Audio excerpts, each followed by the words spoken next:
Have you ever stood in a room burning inside, while the one who wronged you smiled as if nothing happened? The sting of humiliation lingers longer than the words that caused it. The betrayal, the mockery, the arrogance of someone who believes they can step on you without consequence.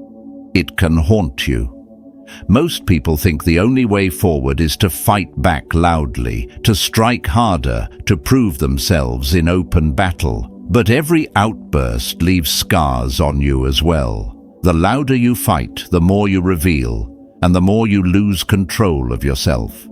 The Stoics saw a different path, a quiet path, one where silence is sharper than the sword, where patience is more lethal than anger, and where your enemies are undone, not by your hands, but by their own. Imagine standing still as the storm rages, calm as others unravel.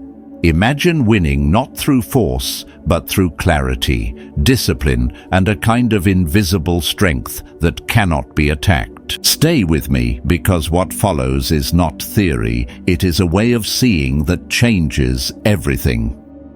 As we step into the first chapter, imagine walking into a crowded room where voices collide like waves crashing against the shore. Everyone is eager to be heard, eager to prove they matter. Yet in the middle of this storm, you remain still, not mute, but silent in a way that unsettles the air itself.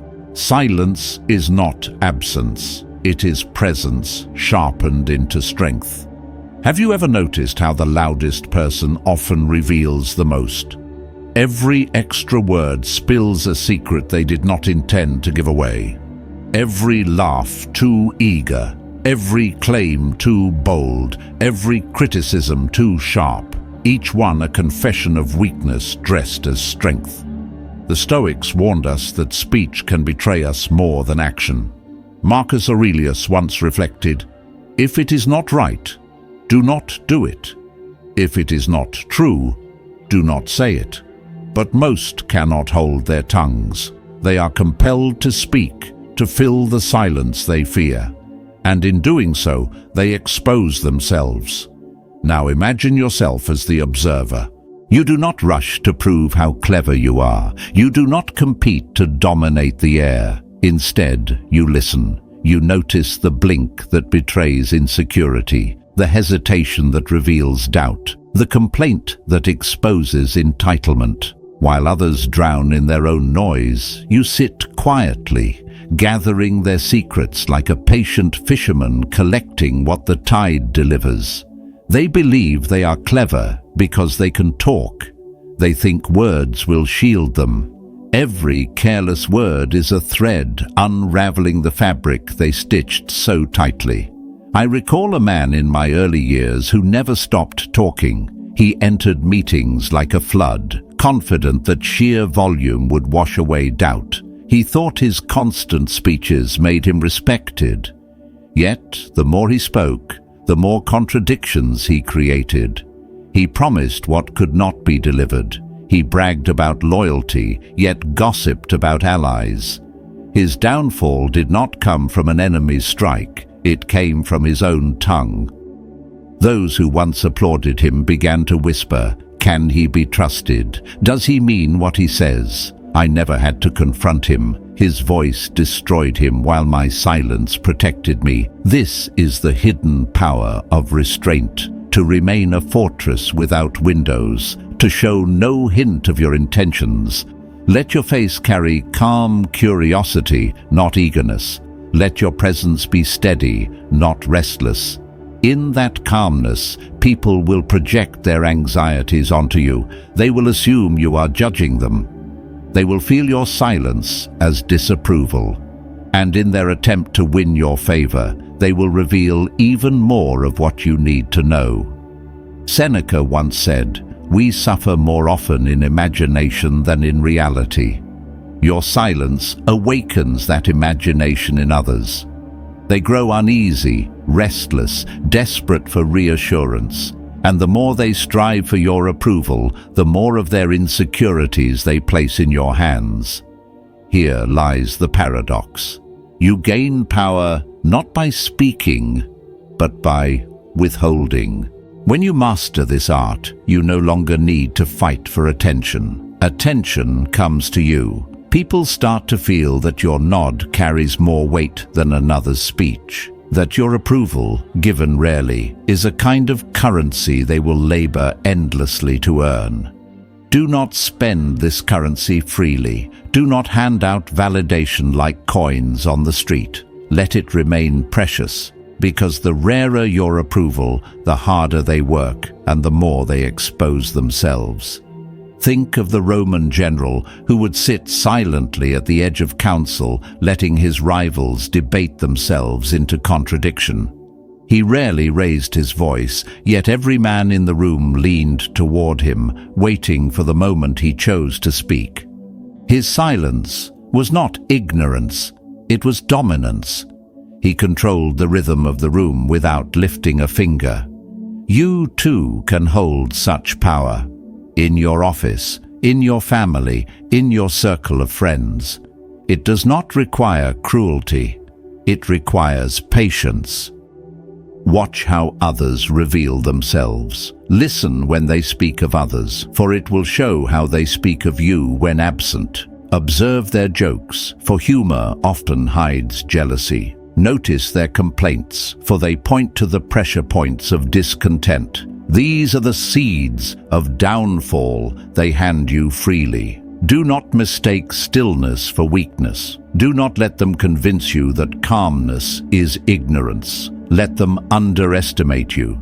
For every time they assume your silence is emptiness, they give you one more reason to remain untouchable. The fool believes that power comes from noise. The wise know that noise exposes, but silence collects. Every meeting, every conversation, every gathering you enter, leave with more knowledge than you reveal. Let them depart thinking you are harmless, while you carry their contradictions like weapons hidden under your cloak. This is not theory. It is a discipline to remain quiet when others shout, to observe when others reveal, to hold your tongue even when the urge to prove yourself burns inside. Epictetus taught, "We have 2 ears and 1 mouth, so that we can listen twice as much as we speak." That is not mere advice, it is a strategy for survival. And so, as you step into the storm of human vanity, remember, the fortress does not boast of its strength. It simply stands, unshaken, while enemies exhaust themselves against its walls. Like a fortress, you stand unmoved. Observation watches, patience protects. Hold this lesson close, for it is the foundation of everything that follows. The first strike you never make, the invisible step that sets all others into motion. From here, we advance to the next truth, the fragile illusion of reputation, and how it can be turned against those who worship it. Moving into the second chapter, picture a man polishing a mirror in the dark, convinced the reflection he sees is what the world sees too. He clings to that fragile image, terrified of the cracks, blind to the truth that reputation is not armor, it is glass. They think their reputation is unbreakable. They think their image is who they are. But reputation is the most delicate weapon of all, one that can be turned against its owner without ever lifting a hand. People do not worship truth. They worship perception. And when you understand that, you begin to see how easily they enslave themselves to the illusion they've built. Every man wears a mask, a carefully crafted identity. Years of selected victories, forced laughter, false integrity, and hidden failures stitched together until he convinces himself it is real. But every mask has a loose thread. Every mask has a seam waiting to be tugged. And your task is not to rip it off. That would be childish. That would be noisy. Your task is patience, slowly, quietly, letting the mask loosen until it falls by its own weight in front of those they most need to impress. Now, imagine sitting across from someone who parades his honesty like a medal on his chest. He repeats it often, "I am a man of truth." He says it in meetings, in gatherings, in moments of stress. Each repetition is a nervous tick, a reminder not to you, but to himself. So you wait. You let him contradict himself in small things, a small lie here, a broken promise there. You remember them all, and when the time is right, you need not accuse. You need only ask, didn't he say otherwise before? The whisper spreads, not from you, but from the mouths of others. His mask begins to slip, and you remain unseen. Marcus Aurelius once wrote, "The opinion of 10,000 men is of no value if none of them know anything about the subject." But how many spend their lives enslaved to those opinions? How many trade truth for applause, virtue for image? This is their cage, not yours. And once you see it, you hold the key. I remember a man in business who built his entire empire on loyalty. He preached it daily. He told everyone that loyalty was his foundation, yet behind closed doors, he gossiped about his allies. He shifted sides when convenient. He abandoned standards the moment pressure rose. I did not expose him. I let him speak. I let others see the contradictions. All I did was ask one question at the right time. Isn't this the same man who swore loyalty last year? That question echoed louder than any accusation. His allies began to wonder. His mask became heavy. He tried to tighten it, acting with exaggerated loyalty, overcompensating with desperate gestures. And in that desperation, his truth leaked out. Here lies the lesson. When someone is obsessed with being seen as virtuous, their obsession will undo them. They exaggerate, they overplay, and in that overplay, they look false, desperate, insecure. You do not fight them, you do not correct them, you remain the shadow. While they are busy holding the mask in place with both hands, their world sees the trembling underneath. And the more desperate they are to protect the image, the more compromises they make. Watch carefully. The man who once swore he would never bow will kneel to preserve applause. The man who claimed he would never betray will sell his closest allies to guard his illusion. He will apologize for things he once declared boldly. He will betray the very values he preached, all to keep his reputation alive for just one more day. That is not your doing. That is his rope. And he ties it tighter with every false word, every hollow action, every desperate performance. Seneca warned, "What is the worth of a reputation that can be destroyed in a day?" Those who live for the eyes of others never live for themselves. They become slaves to their mask, prisoners of the crowd, and enemies of their own peace. You need not raise your hand against them. Their fear of being seen as less than perfect will be the sword they turn inward. In the political arena, in families, in workplaces, I have seen this truth play out endlessly. The one who insists too much on his image always carries the greatest weakness. He cannot bear silence. He cannot bear doubt. A single whisper cracks the mask more deeply than 1,000 shouts. And the beauty is, you never need to shout. You let the room do the work. You let others repeat the questions. You let uncertainty ripple outward while you sit in stillness. Their downfall is not your attack. It is their obsession. They cannot stop polishing the mask. They cannot stop proving themselves. And every exaggerated gesture betrays the fear inside. At this stage, remember the discipline. You are not the accuser. You are not the destroyer. You are only the witness. You remain untouched while they burn themselves in the fire of their own vanity. And when the ashes settle, no one will trace the collapse back to you. They will never see the shadow that moved behind the curtain. So let them cling to their fragile armor. Let them fear the crack that always comes. For when it does, their fall will not be by your hand, but by the weight of their own illusion. And from here, the path leads us into an even sharper truth, the danger of alliances, and how even the strongest fortress crumbles from within.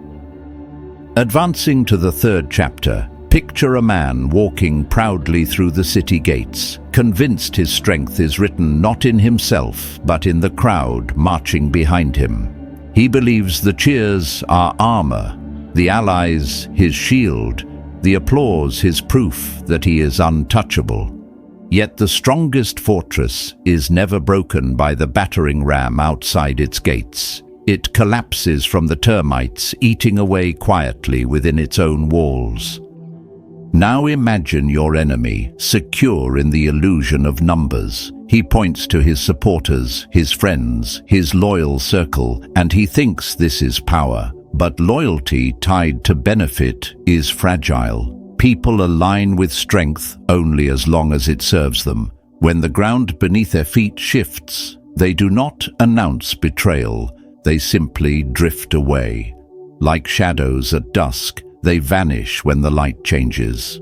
This is where the Stoic eye sees what others ignore. No man is secure who depends on the wavering hearts of others. Marcus Aurelius wrote, "Look well into yourself. There is a source of strength which will always spring up if you will always look there. But the one who seeks strength outside himself is already weakened." I once watched a leader who mistook company for loyalty. His meetings were crowded, his table always full, yet those who praised him did so because they needed him. They fed on his influence, his resources, his power. And like moths circling the flame, they were there for the light, not for the man. Quietly, I spoke to one who felt overshadowed. I asked nothing, only listened. A seed of doubt grew where resentment already lived. To another, unappreciated in the noise of the crowd, I gave a word of recognition, a nod, a simple acknowledgement that said, "I see you." I did not ask them to turn, I let them think. And in thinking, they began to hesitate. Betrayal rarely comes with banners and trumpets. It arrives in silence, late replies, weaker laughter, colder eyes. The enemy notices but does not understand. He senses his circle is thinning, though the room looks full. He demands loyalty. He presses harder. He grows desperate. And that desperation rots his own image faster than any accusation could. Seneca warned, "He who is greedy is always in want." The same is true for those greedy for loyalty. The more they grasp for it, the less they truly have. Here is the art. You do not confront, you do not accuse, you do not declare war on friendships. You wait, you watch, and you let their own impatience feed the doubt in others. The man who once walked with arrogance begins to falter when laughter fades. He feels abandoned, though no one says a word. The silence of former supporters echoes louder in his mind than any insult. He wonders, where have they gone? Why do they not defend me as before? He senses weakness around him, but he cannot admit it. To admit it is to reveal the fracture. So he pretends, and the pretense drains him. I recall watching this play out in real time. A once celebrated figure stood to speak, and though the room was filled, the applause was softer. The same jokes landed without laughter. The same boasts were met with stillness.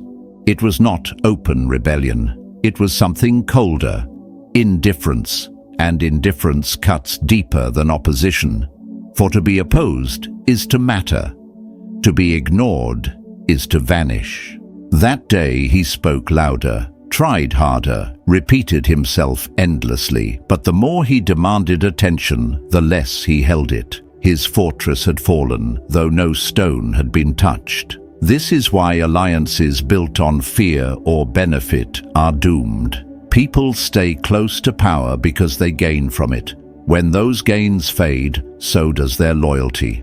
The Stoics teach us not to place what is essential in the hands of others, for when you do, you are never safe.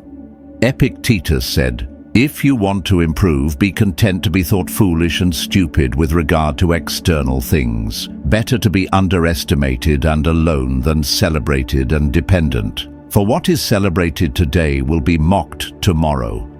The wise ruler, the unseen conqueror, knows this truth.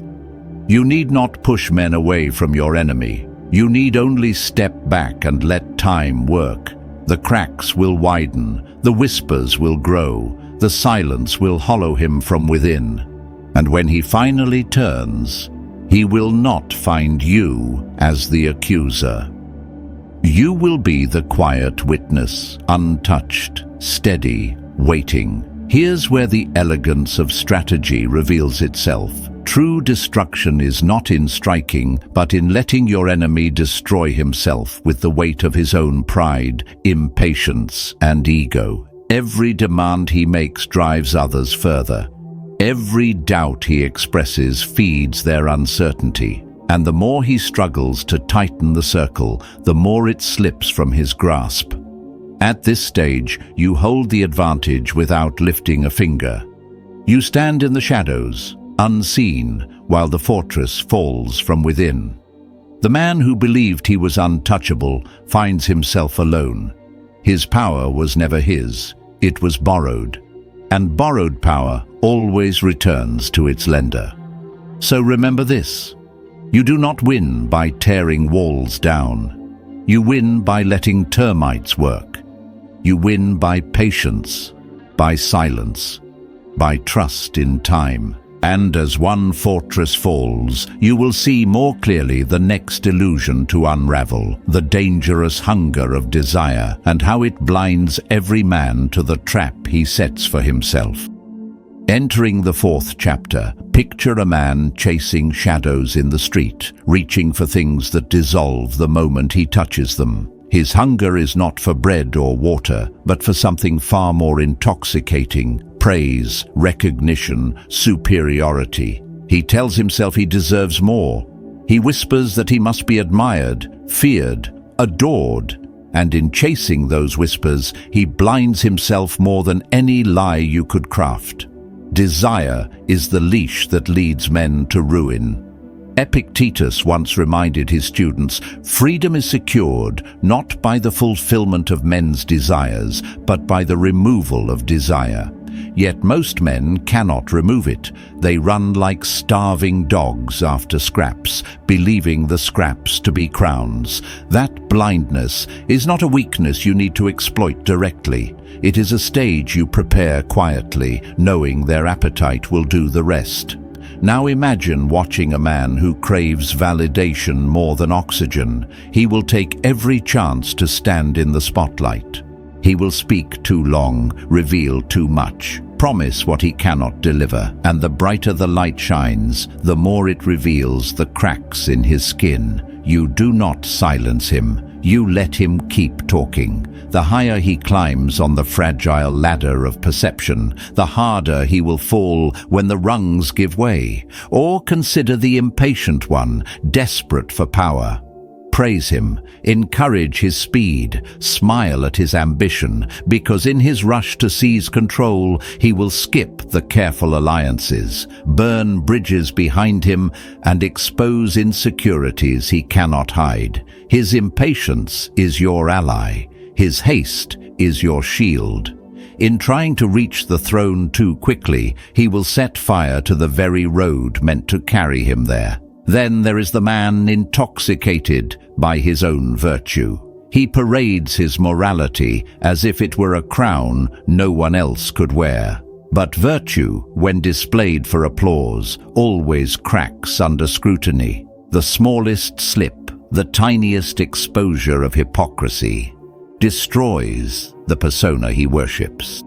And the crowd that once applauded his purity will delight in tearing him down. You need not expose him. You need only stand still while his own exaggeration betrays him. This is the paradox of desire. The higher a man lifts himself in public perception, the less stable the ground beneath him becomes.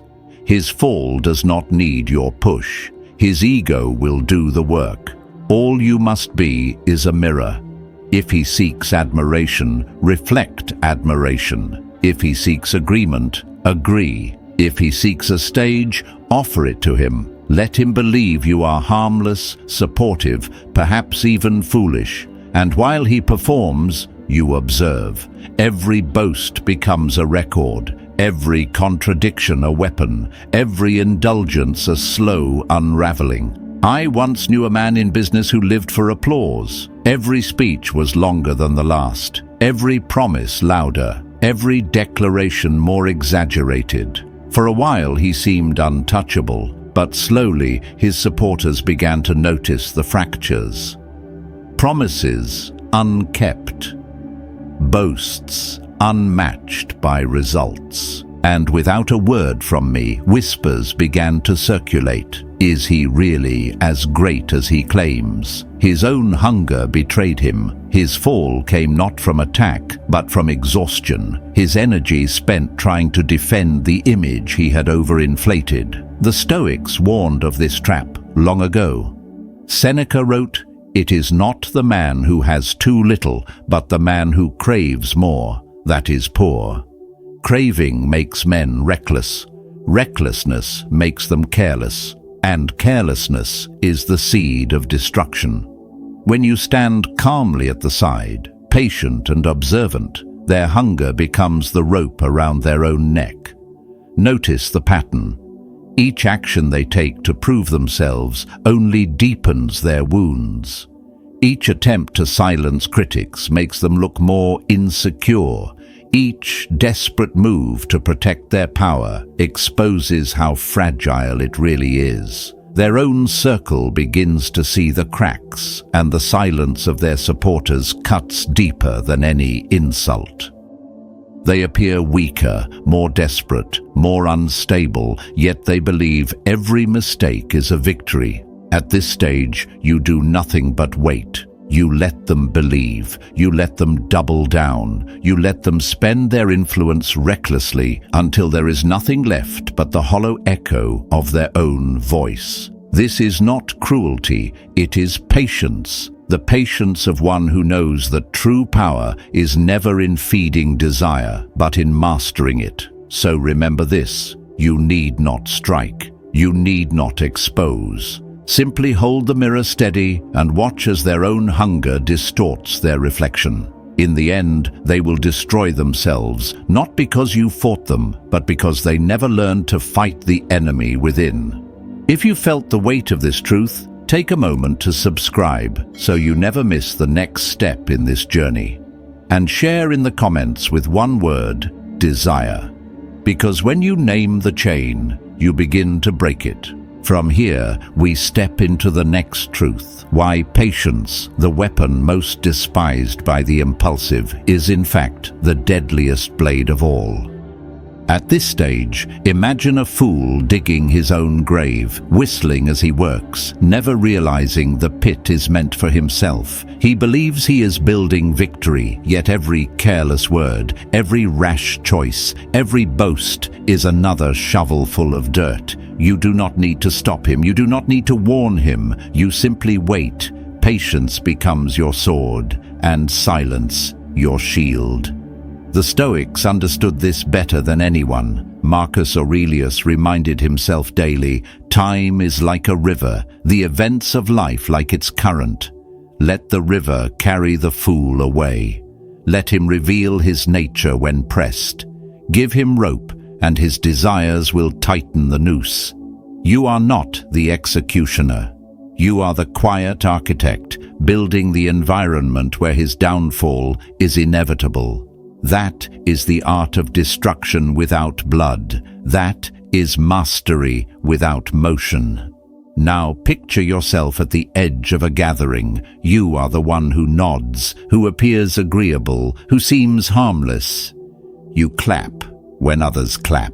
You smile when they boast. But inside, you are collecting every inconsistency, every hidden weakness, every careless slip of the tongue. They believe you to be kind, perhaps naive, and that illusion is your strongest armor. For while they expose themselves, you reveal nothing. I once watched a man in power unravel this way. He silenced his critics harshly, demanded loyalty, sought to control every perception. At first, people obeyed. They feared him. But slowly, his desperation betrayed him. The louder he became, the weaker he looked. Friends grew silent. Allies stepped back. And the silence of those who once supported him echoed louder in his mind than screams ever could. He collapsed, not under attack, but under the weight of his own paranoia. Here is the truth. Reputation is a blade sharper than steel, and doubt is the hand that wields it. When doubt enters a man's circle, when whispers replace applause, he feels more isolated than if he stood alone in an empty hall. You need not strike him, you need only let the silence spread. A man abandoned by his supporters will question everything, even himself. Seneca warned, "He who indulges empty fears earns himself real fears." Watch how quickly a leader surrounded by suspicion begins to devour his own confidence. Every absent smile becomes an insult. Every delayed answer feels like betrayal. His certainty rots from within, and all you did was stand still.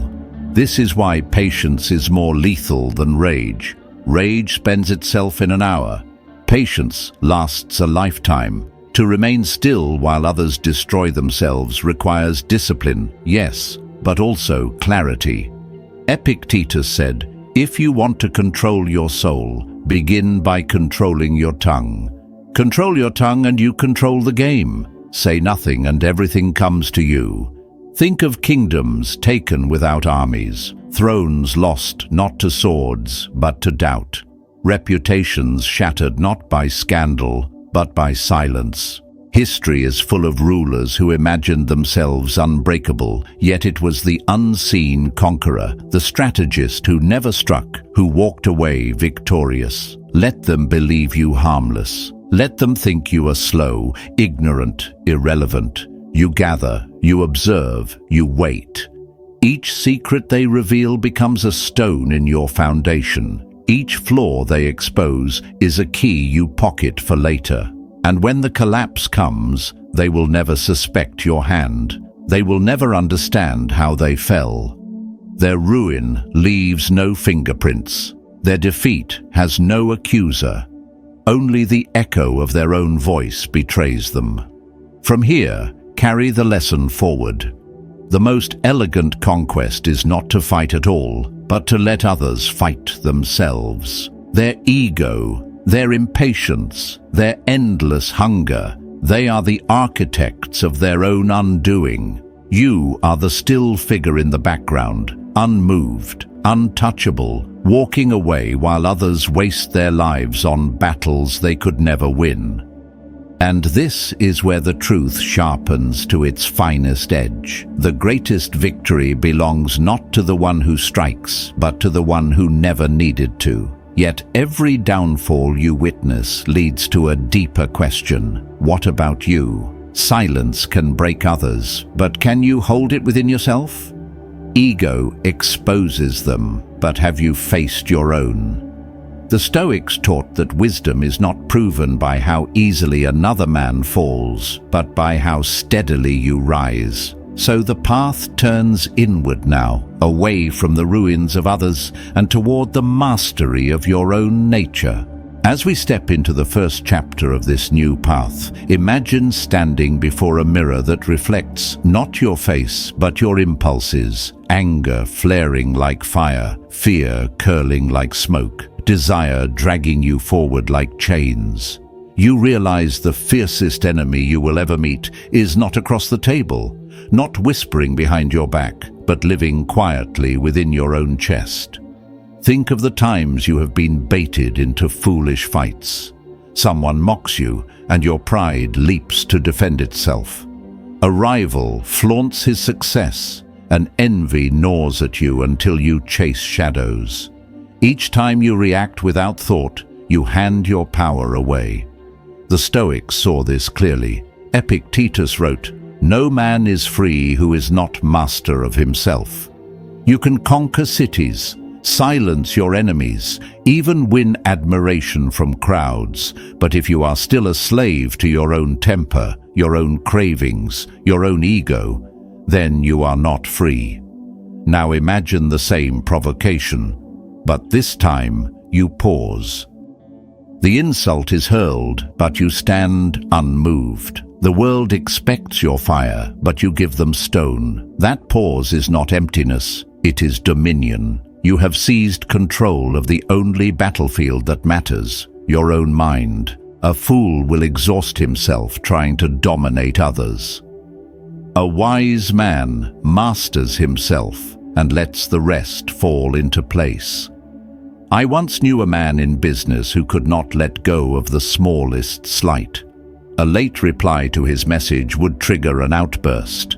A colleague's minor success would send him spiraling into schemes to outshine. At first, he seemed powerful, always moving, always demanding attention. But over time, he burned out his allies, drained his energy, and hollowed himself with bitterness. His downfall came not from an enemy, but from the enemy inside him. He could not master his own responses. Contrast this with another man I observed, quiet, steady, almost overlooked in the early years. When provoked, he smiled. When tested, he paused. He spoke rarely, but when he did, his words carried the weight of a stone dropped into still water. Others underestimated him, but over time he outlasted them all. His calm became his crown. While the first man exhausted himself in endless wars with others, this one won the only war that matters, the war within. Marcus Aurelius reminded himself in his private notes, "You have power over your mind, not outside events. Realize this, and you will find strength." This truth is not poetic comfort. It is a strategy for survival. Life is full of provocations, traffic, gossip, betrayal, loss. You cannot stop these storms, but you can decide whether you will be swept away or whether you will stand like a rock in the sea, unmoved while waves crash and foam around you. Ask yourself this: how many regrets in your life came not from what others did to you, but from how you reacted? The harsh word you threw in anger, the opportunity you missed because envy blinded you, the relationship you ruined because pride would not let you bend. These are not enemies outside, they are rebellions within, and every rebellion you fail to master weakens you more than any rival's scheme could. To master yourself is to choose freedom over slavery, clarity over chaos, dignity over impulse. It does not mean denying emotions. The Stoics never taught us to be stone. It means holding the reins. It means feeling anger rise, but not letting anger speak for you. It means sensing envy stir, but not letting envy guide your steps. It means acknowledging fear, but still walking forward with steady breath. Here is the paradox. The world teaches you to fight louder, faster, harder. But the Stoic path whispers the opposite: master yourself first. When you do, every battle outside becomes easier because your core cannot be moved.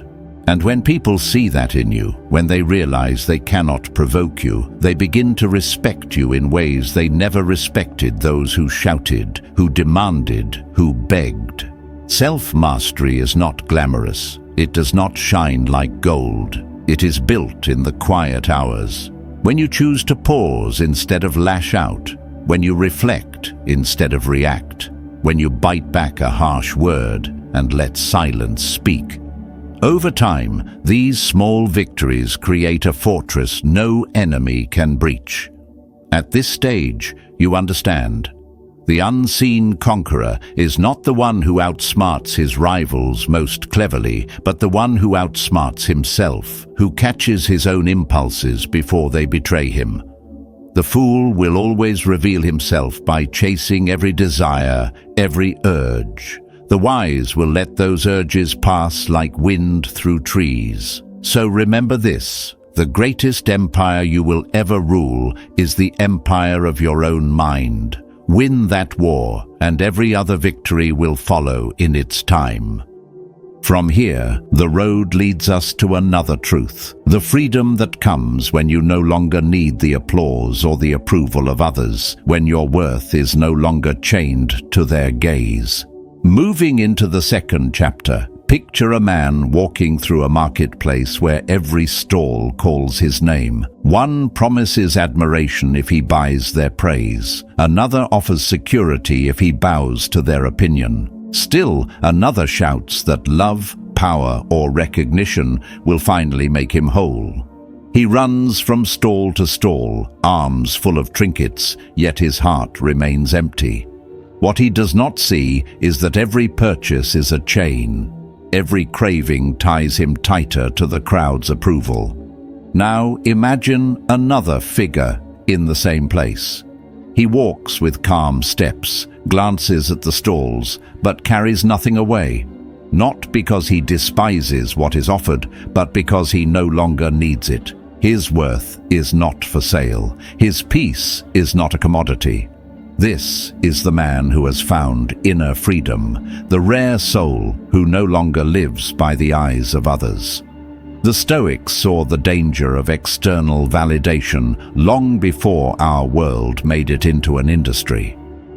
Marcus Aurelius wrote, "It never ceases to amaze me. We all love ourselves more than other people, but care more about their opinion than our own. Think about that. We cherish our own life, yet we hand its steering wheel to strangers. We build our houses on the shifting sands of praise and wonder why they collapse at the first storm." I once knew a gifted artist who lived entirely on applause. Each painting was measured not by his own satisfaction, but by the response it gathered. When praised, he felt invincible. When ignored, he felt worthless. Over time, he stopped creating for himself and painted only what he thought others wanted. His skill remained, but his spirit broke. He had enslaved himself to the gallery of opinion.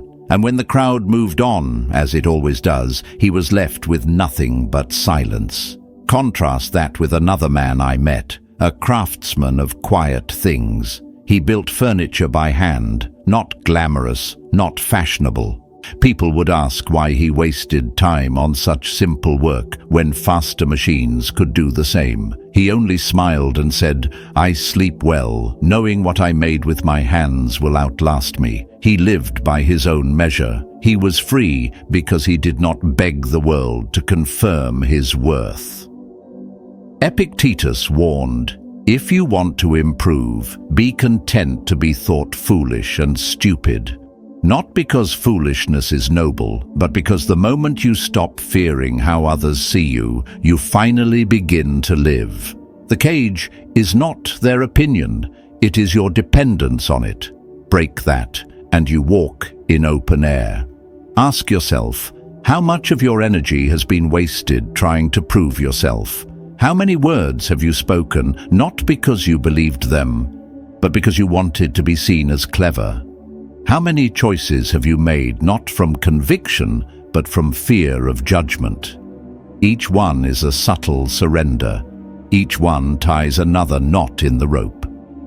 But when you let go of the need to be applauded, something extraordinary happens. You begin to act from clarity, not performance. You begin to choose not what pleases the crowd, but what aligns with your values. And in that moment, you are no longer at their mercy. Their cheers and their jeers weigh the same. Nothing. The world will not understand at first. They will mock you for walking past the stalls, for leaving the marketplace with empty hands. But emptiness in their eyes is fullness in yours. The freedom to live unchained. The peace of knowing you do not need their nod to continue your path. Seneca wrote, "He is most powerful who has power over himself." That is the secret. When you no longer hunger for recognition, you are untouchable. I think of a story told about Socrates. When insulted harshly in the marketplace, he did not lash out or defend himself. He simply walked away. His friends asked why he didn't respond. He said, "Would you be angry if a donkey kicked you?" The crowd's insults were nothing more than noise. He carried his freedom with him, unbothered, unbroken. At this stage, understand, the opinions of others are waves. They rise, they crash, they vanish. If you build your sense of self on their motion, you will drown. But if you anchor to your own reason, your own principles, you will remain steady while the sea rages.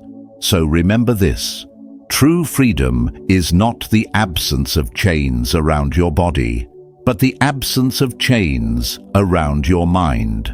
To live without the constant hunger for recognition is to walk through life unburdened, to breathe air others cannot taste, to stand in storms others cannot endure. And from here the path opens further toward the strength of trust, the building of bonds not from fear but from respect, and the understanding that real influence comes not from demanding loyalty, but from living in a way that earns it without asking. Advancing to the third chapter, picture a ruler who commands a vast army. His soldiers march when he shouts, obey when he threatens, and tremble when his anger rises. For a time, he feels secure. Fear makes people move quickly. Fear keeps them in line. But fear is a brittle bond, and when the storm of crisis comes, the same men who trembled will scatter like dry leaves. A fortress built on fear looks mighty, but its walls are hollow. Now imagine another ruler. His soldiers do not march because they fear his wrath. They march because they believe in him. They fight not to avoid punishment, but because they know he will stand beside them in the fire. Trust binds them closer than any chain could. Trust makes them willing to sacrifice, not because they must, but because they want to. This is the power of respect over fear, the power that lasts. The Stoics would nod here. Marcus Aurelius, himself a ruler of men, wrote, "Waste no more time arguing about what a good man should be. Be one." Fear argues, threatens, shouts, but character, steady, consistent, honest, earns trust silently. To be feared is to control for a moment. To be trusted is to lead for a lifetime. I once knew a manager in business who ruled like a tyrant. Every decision came with an edge. Every mistake met with humiliation. His team obeyed, yes, but with cold eyes. They did the minimum to survive, and the moment another opportunity arose, they left him one by one until he stood surrounded only by resentment. He had won obedience but lost everything else. Then there was another leader, softer in tone but stronger in spirit. He never demanded loyalty. Instead, he showed it. When a mistake was made, he corrected firmly but privately. When success came, he shared the credit. When hardship struck, he carried the heaviest load himself. Over time, people gathered to him not out of fear, but respect. They stayed when they could have left. They defended him when others questioned. His influence grew not because he forced it, but because he lived it. Seneca once warned, "It is a rough road that leads to the heights of greatness, and no man climbs that road alone. If you build your journey on fear, you will climb with companions who hope to see you stumble. But if you build on trust, those walking beside you will catch you when you slip. They will want you to rise because your rising lifts them too." Ask yourself, which force governs your bonds, fear or respect? In families, in friendships, in work, what keeps people close to you? If it is fear of your reaction, then their closeness is temporary. They are calculating the day they can escape. But if it is respect, then their loyalty is not tied to circumstance. It becomes part of their identity. They see themselves in you, and to abandon you would be to abandon themselves. Fear burns hot, but it burns out. Trust burns steady, like a flame that warms generations. Epictetus taught, "First say to yourself what you would be, and then do what you have to do. If you want respect, live respectably. If you want loyalty, be loyal first. If you want trust, embody the strength and fairness that makes others feel safe at your side." You cannot force these things. They are grown in silence, in consistency, in countless small choices that show people who you truly are. Think of the difference in your own life between those you feared and those you trusted. The teacher whose punishment silenced the room, and the teacher whose fairness made you want to learn. The friend who threatened to leave when things grew hard, and the friend who stayed without needing to be asked. Which of them shaped you more deeply? Which of them lives in your memory as strength, not shadow? At this stage, understand that fear may win you a moment, but trust wins you an era. Fear extracts obedience, but trust inspires greatness. The unseen conqueror does not waste energy on intimidation. He lives in such a way that others choose to stand with him, not because they must, but because they believe. And so the lesson sharpens. True power is never loud. It does not roar or intimidate. It does not lean on the crutch of fear. It is quiet, consistent, and proven in the moments when people look to you and feel safe to follow. From here, the path opens to another truth, the ripple effect of patience and silence, how the calm you cultivate not only shields you, but spreads outward, reshaping the very air others breathe around you. Here's where the journey turns inward once more, into the quiet spaces we often overlook. Imagine a pond at dawn, its surface still and glass-like. The first stone thrown into it does not only disturb the spot where it lands. The ripples spread outward, touching every inch of water, shaping the entire surface without effort or noise. This is the hidden force of patience and silence. It begins inside you, but radiates outward, influencing every life it encounters. Think of the way one person's mood can change a room. A single anxious soul enters, pacing, tapping, complaining, and suddenly the whole atmosphere grows tense. But the reverse is also true. A person grounded, calm, unshaken can soften even the sharpest environment. Seneca observed, "A gem cannot be polished without friction, nor a man perfected without trials." In the fire of life's trials, those who practice patience become not only polished themselves, but also a balm to those who stand nearby.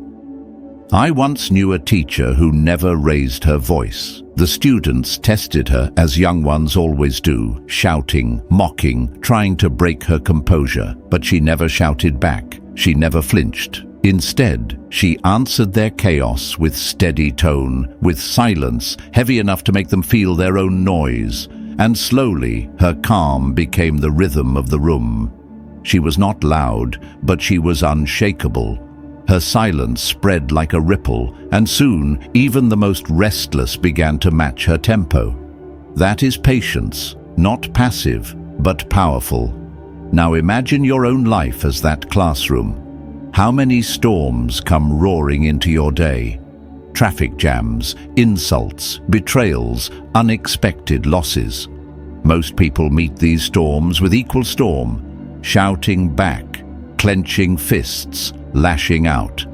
But when you meet the storm with stillness, something remarkable happens. The storm spends itself while you remain.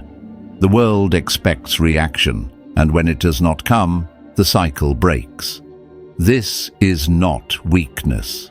It is strength refined. Marcus Aurelius wrote to himself, "If you are distressed by anything external, the pain is not due to the thing itself, but to your estimate of it. And this you have the power to revoke at any moment. That power is patience. That power is silence.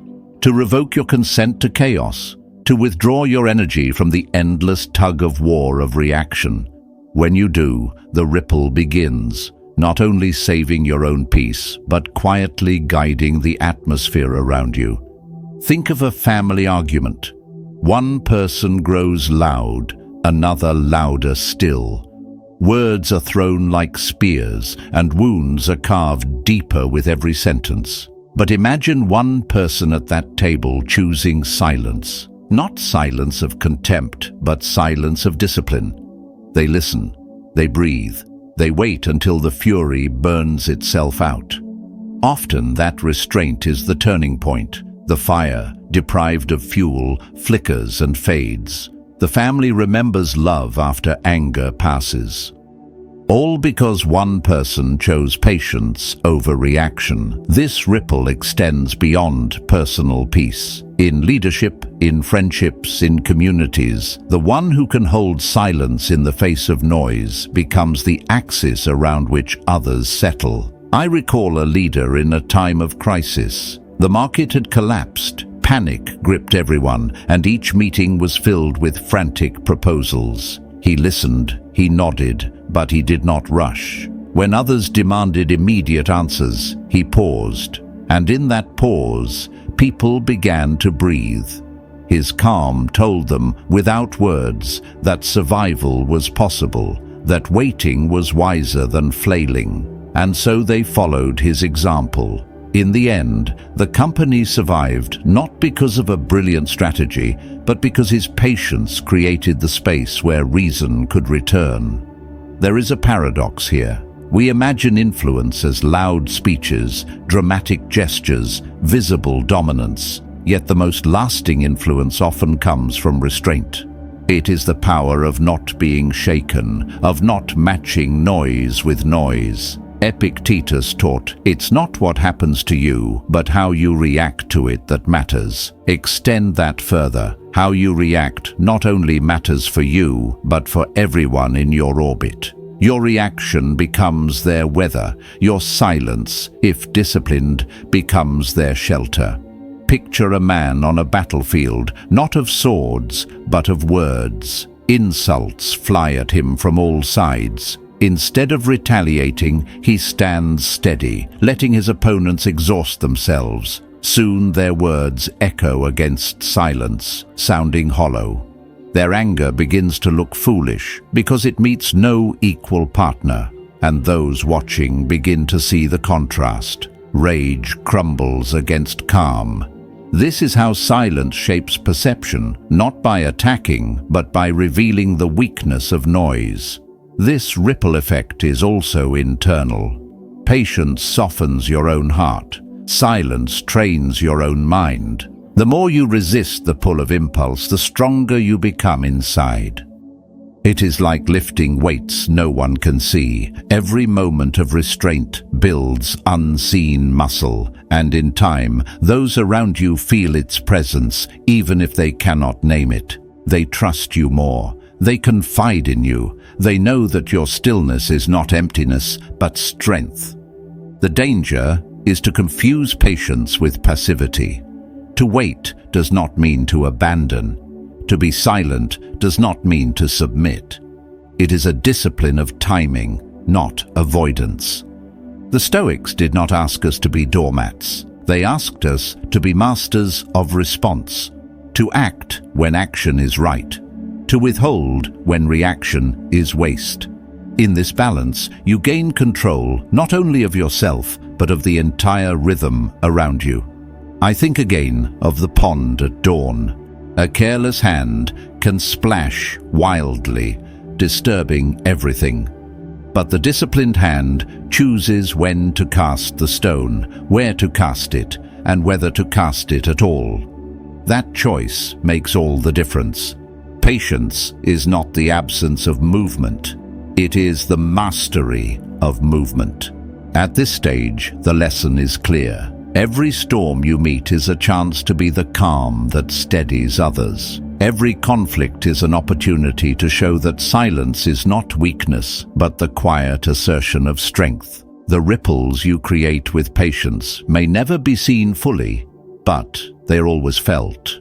And from here, another truth waits: the legacy left behind by the unseen conqueror, the influence that endures long after words have faded and victories have passed, shaping not only the moment, but the memory that remains. From here, let us step into the final chamber of this journey, where the echoes of action outlast the noise of words. Imagine walking through a ruined battlefield centuries after the clash. The banners are gone, the soldiers are dust, and the swords lie rusted beneath the soil. Yet, something remains, not the memory of who shouted the loudest or who struck the hardest, but the quiet mark left by those who built with patience, who endured with discipline, who shaped destiny without spectacle. Legacy is not written in the heat of a single moment. It is carved in the stillness of character that survives when everything else has faded. Now imagine your own life as that battlefield. The years will sweep away applause, wealth, reputation, and even the sharpest victories. What lingers when all else is stripped away? Seneca warned, "Life is long if you know how to use it." The question is not how much you win today, but what remains tomorrow. If all you leave behind is fear, manipulation, or vanity, your name dissolves with the first wind. But if you leave behind dignity, calm, wisdom, then your presence continues long after your voice has grown silent. I once knew an old judge who lived through decades of political storms. He was not the most eloquent. He was not the most feared. He was quiet, almost plain, while others thundered in speeches and sought to control by intimidation. Yet, when he died, thousands came to his funeral. Why? Because in every decision, he carried fairness. He did not shout justice, he lived it. His legacy was not in victories he won, but in the trust he left behind. That is the unseen conqueror, one who shapes memory without leaving fingerprints. Marcus Aurelius reminded himself, "What we do now echoes in eternity." He was emperor, but his wisdom applies to every person, not just rulers. The echo of your life is not your possessions, not your fleeting triumphs, but the impression carved on the souls of others. Think of the people who shaped you most. Were they the ones who roared their authority, or the ones whose calm strength quietly steadied you? Legacy is not built in domination, it is built in presence. Consider also the danger of chasing a false legacy. Many strive to be remembered for greatness, for fame, for power. But fame is a tide, it recedes. Power is a flame, it burns out. Those who clutch at them are remembered not as giants, but as cautionary tales. History is littered with names once feared, now spoken with pity or scorn. Epictetus advised, "First say to yourself what you would be, and then do what you have to do." True legacy begins not with craving remembrance, but with living rightly in each moment. I once met a craftsman who never sought recognition. His furniture bore no signature. He told me, "If a chair I built still serves a family 50 years from now, that is enough." He was not remembered by name, but by the quiet endurance of what he created. His legacy was usefulness, not applause. That is a Stoic truth. Live for the substance of what you contribute, not the shadow of how you are seen. Legacy is also found in restraint. How many lives have been saved because someone chose not to escalate, not to strike back, not to burn a bridge? These are victories invisible to the world, but deeply felt by those spared. The unseen conqueror does not need monuments. His legacy is peace where there could have been chaos, dignity where there could have been cruelty. The absence of scars becomes his signature. And what of your own unseen legacy? Each pause you choose over anger, each act of fairness instead of self-interest, each moment of patience rather than impulse, these become stones laid in the path of memory. Others may forget the details of what you said, but they will remember how your presence made them feel. Were they steadier after meeting you? Did you give them courage by your calm? Did you teach them not by lecture but by example? These impressions endure. They are more lasting than gold or titles. At this stage, realize that legacy is not an afterthought. It is being built now in every ordinary choice. Every day you are either deepening your echo or letting it fade. You need not worry how history will record you. Worry instead whether you are living today in alignment with the virtues you would want remembered: courage, wisdom, justice, temperance. If you live them now, remembrance will take care of itself. The unseen conqueror walks away victorious not because others fell, but because his influence endures. He may never be celebrated loudly, but he will be felt quietly, like the roots of a tree that remain long after the trunk has fallen. This is how kingdoms are shaped without armies, how hearts are changed without speeches, how time itself bends around those who master themselves. So let this truth settle in you. The greatest legacy is not carved in stone, but in spirit. It is not the noise you make in life, but the silence you leave behind that continues to speak. Build that silence with patience, guard it with wisdom, and one day, long after your battles are forgotten, your presence will still be felt. And with this, the circle closes. From mastering the silence that unmasks your enemies, to mastering yourself, to leaving behind a legacy that no storm can erase. This is the path of the unseen conqueror. The one who does not merely outsmart others, but rises beyond them, living as proof that the greatest victories are those won without a strike.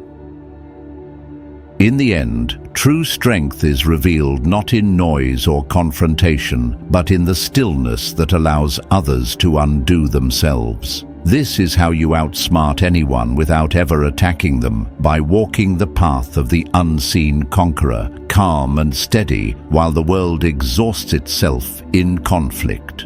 Remember, your silence can be sharper than any weapon, and your patience can build victories no storm can erase. If this message has given you clarity, consider subscribing so you can continue growing in wisdom and strength with us.